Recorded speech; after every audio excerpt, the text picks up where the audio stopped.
Bonjour à tous. Nous allons poursuivre avec la formation de notre logiciel Brain2 School. Et aujourd'hui, nous allons parler des pointages d'heures effectués par les enseignants. Voilà comment cette fenêtre se présente.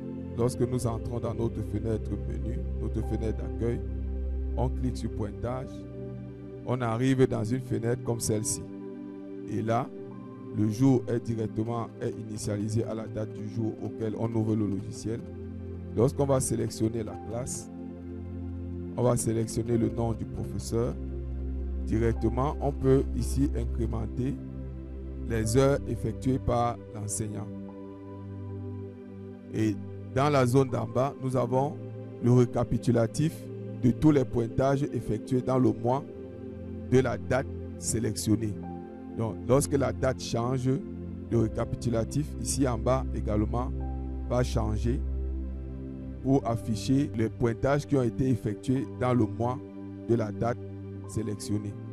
Donc, voici pour notre enseignant, Dr Tizanus, qui enseigne la physique-chimie. Voilà tous ces pointages, que ce soit en mathématiques, que ce soit en physique-chimie, qui ont été enregistrés au cours du mois de septembre. C'est pourquoi ici, le libellé, c'est pointage de septembre 2025. Donc voilà pour cette fenêtre, comment est-ce qu'elle se présente. Et maintenant, nous avons ajouté également une option que lorsqu'on sélectionne une ligne, ceci va ouvrir le récapitulatif des pointages de cette matière et cette classe au cours du mois en cours. Nous allons rentrer dans WinDev pour voir comment mettre tout cela en place.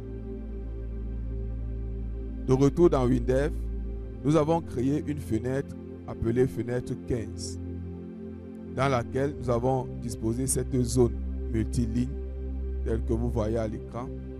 Voilà la zone multiligne avec ses diverses lignes. Maintenant, la première ligne de la zone est en pas de sélection. Ceci va nous permettre de pouvoir utiliser le champ que nous avons mis dans la zone multiligne. C'est un champ de saisie. Ici, la deuxième ligne est automatique, la troisième automatique, la quatrième ligne est également en pas de sélection.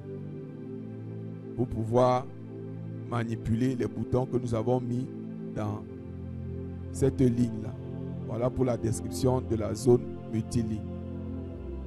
Ici, nous avons placé un libellé. C'est le même libellé qu'il y a dans la fenêtre interne menu. Et tout en bas, nous avons placé une zone répétée pointage avec dont la description est la suivante. Il y a le ID matière, la classe, le nombre d'heures et le ID. Et tous ces champs, nous les avons placés dans le premier plan de la fenêtre. Dans le deuxième plan, comme dans les précédentes fenêtres que nous avons fait, nous avons placé ce champ fenêtre interne, dans laquelle nous allons placer toutes les fenêtres internes que nous allons utiliser dans la fenêtre 15. Ça, c'est au deuxième plan de notre fenêtre.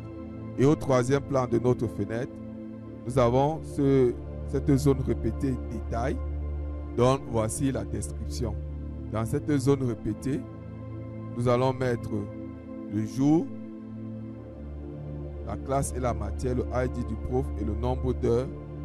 Nous voulons ici présenter tous les pointages d'une matière dans une classe au cours d'un mois pour qu'on puisse voir tous les pointages qui ont été enregistrés par l'enseignant. Par contre, ici, ce sera le total des pointages d'une matière dans une classe au cours d'un mois. Donc, le décor étant planté, nous allons passer à la présentation des différents codes.